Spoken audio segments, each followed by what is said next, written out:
Então nós temos aí três partes. Primeira, vivendo as aflições da vida. Depois a parte 2 aí, contentando-se em Cristo. E na parte 3, vamos dizer aí, amadurecendo pela suficiência de Cristo. Vamos ver então a nossa introdução. No início desse trimestre, perguntamos se o crente em Jesus pode sofrer. A resposta reflete aquilo que já sabemos. O sofrimento na vida do justo é perfeitamente natural, pois peregrinamos no mundo de aflições. No entanto, é possível ao crente sofredor viver plenamente em Cristo. Por isso, na lição de hoje, estudaremos acerca da possibilidade de, apesar das angústias e lutas, vivermos de forma plena. Veremos que o servo de Deus pode desfrutar de uma vida cristã abundante em meio aos sofrimentos cotidianos. Com nossa mente e coração firmados no eterno, Ele nos conduzirá pelo seu poder e graça ao deleite das suas promessas. Então, no início do trimestre, tivemos essa pergunta. O crente em Cristo, o verdadeiro cristão, pode sofrer durante a sua vida cristã? Então, é evidente que a resposta é sim. Agora, o crente, mesmo passando por aflições, problemas, ele pode ter uma vida plena com Deus, uma vida completa, feliz com Deus? A resposta é sim, desde que ele viva sempre em comunhão com o Espírito Santo, sempre em Cristo. Em Cristo nós somos mais do que vencedores. Em Cristo nós vivemos uma vida de plenitude, cheios do Espírito Santo. Então é possível a todo crente essa vida plena, desde que esteja em comunhão com Deus, em comunhão com o Espírito Santo. Sempre se lembrando que a nossa posição é em Cristo. Parte 1 aí, vivendo as aflições da vida. Então nós vamos ver as aflições de Paulo, deixado por seus filhos na fé, a tristeza do apóstolo. Primeiro, as aflições de Paulo. Depois de Jesus, uma das pessoas mais experimentadas no sofrimento por amor a Deus, certamente foi Paulo. O meio nazareno revelara a Ananias a dolorosa experiência paulina. E eu lhe mostrarei quanto deve padecer pelo meu nome. Atos 9, 16. Então, no Novo Testamento, depois de Jesus, nós vamos ver que aquele a quem Deus chamou para passar por grandes sofrimentos por causa do Evangelho foi então Paulo.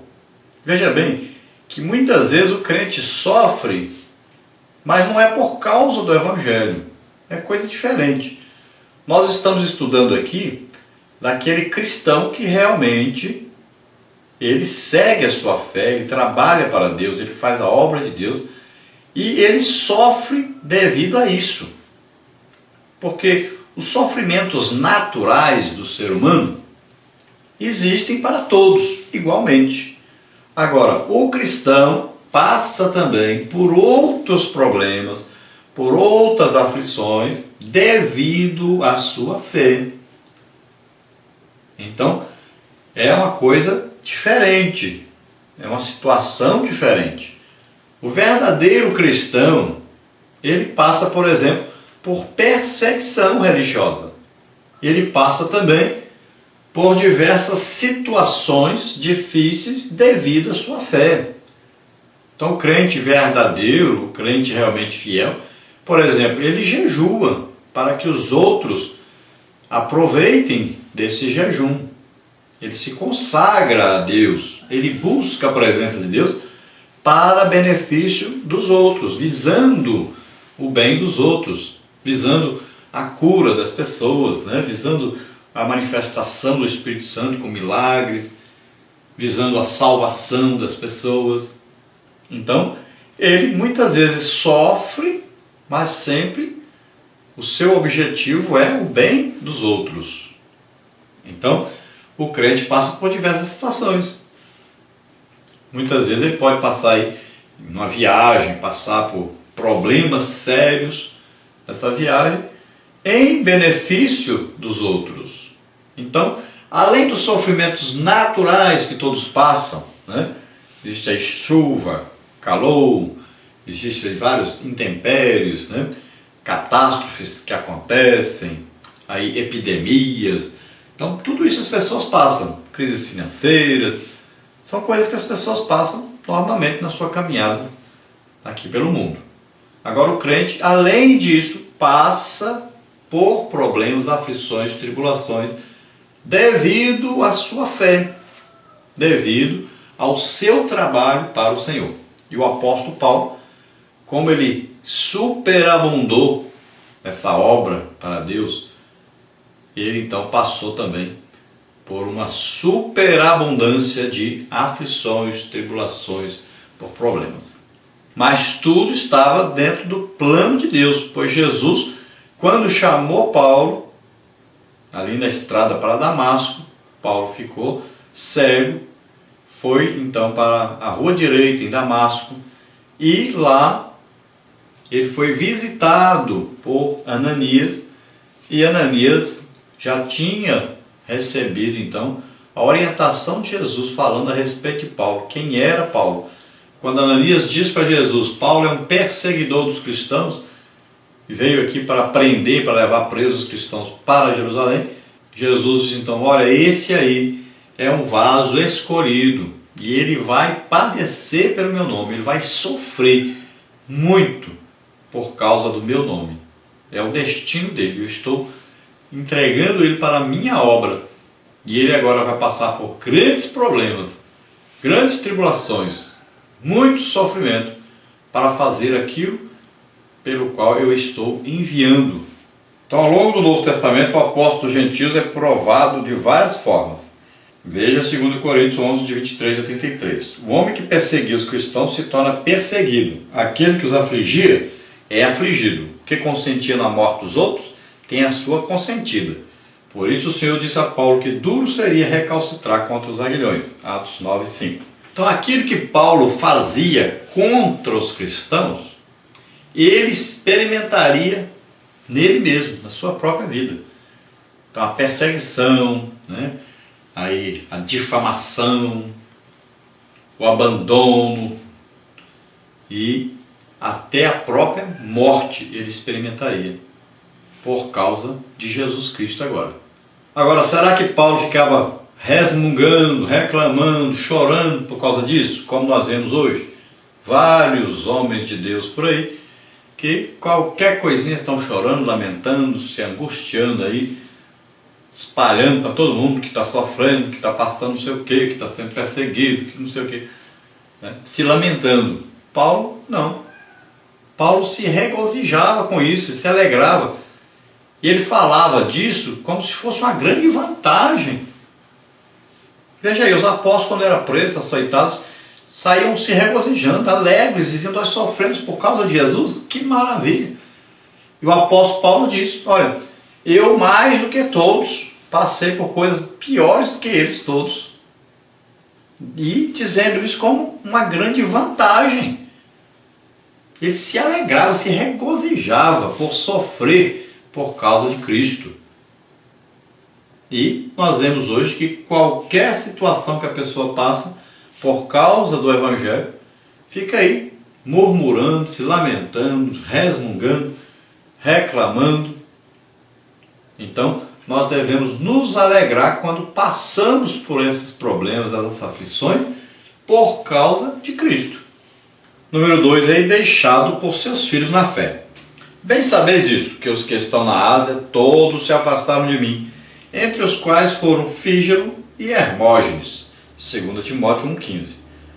Após uma prática intensa de implantação de igrejas locais, discipulado, formação de liderança nativa e defesa do Evangelho, comunidades inteiras foram atendidas pelo trabalho de um verdadeiro apostolado. Não obstante, Paulo sente-se abandonado por seus irmãos de caminhada. Prisioneiro de Roma, é inimaginável a tristeza do apóstolo nesse momento de solidão. 2 Timóteo 4, de 9 a 11. Então veja bem, Paulo estava preso.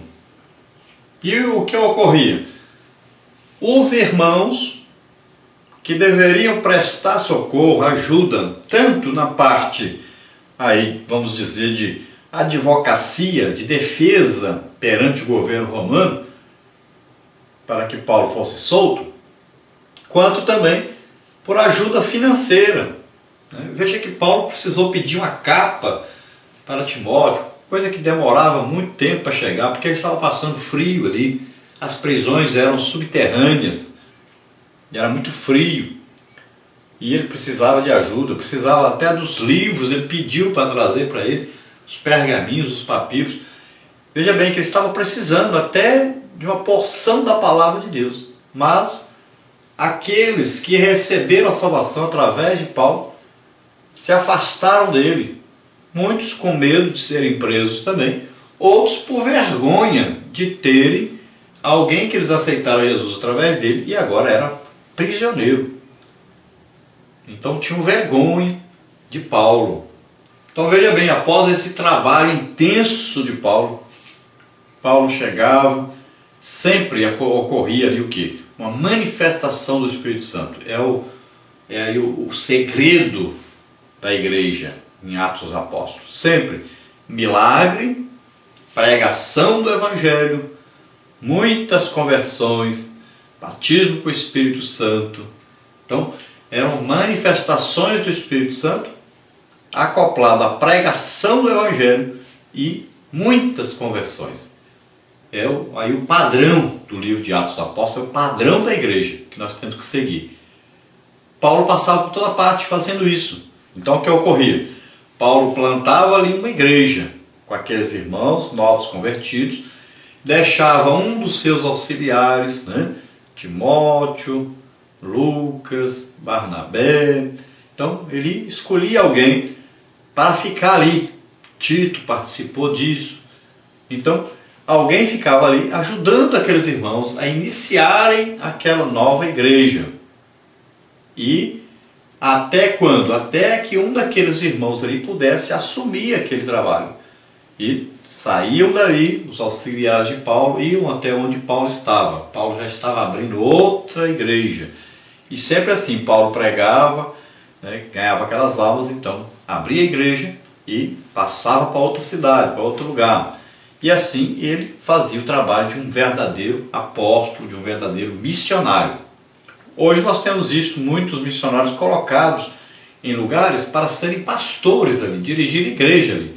Mas na verdade o verdadeiro trabalho missionário, de acordo com a Bíblia, é aquele missionário que abre o trabalho e aquelas pessoas nativas ali vão dirigir esse trabalho. E o missionário vai para outra parte. Nós vamos ver isso através de Paulo, vamos ver aí um exemplo também de Filipe, que não se manteve também em Samaria. Abriu a igreja ali, estavam todos alegres, viam sinais, prodígios, maravilhas que Deus fazia através de Filipe.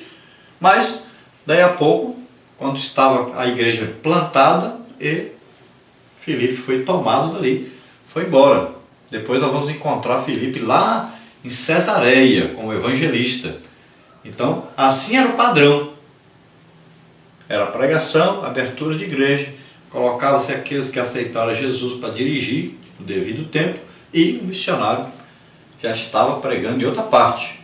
Assim era feito e assim é o padrão bíblico. Agora, sempre o missionário tem a manifestação de dons espirituais no seu ministério e assim deve ser. Todo missionário deve buscar isso no seu ministério. Todo missionário deve, de todas as formas, buscar o poder de Deus em operação no seu ministério, para que ele ganhe muitas almas. Nós temos visto muitos missionários com pouquíssimas almas ganhas. Missionários que às vezes passam aí 5 anos, 10 anos para ganhar aí 20, 30, 40 pessoas.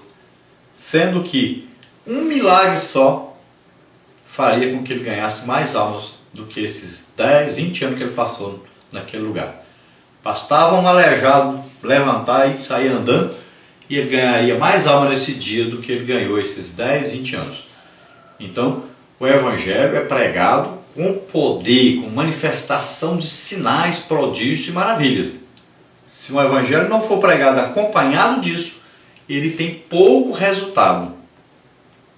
Então o sucesso de um missionário está atrelado sempre ao livro de Atos dos Apóstolos, a prática que existe no livro de Atos dos Apóstolos.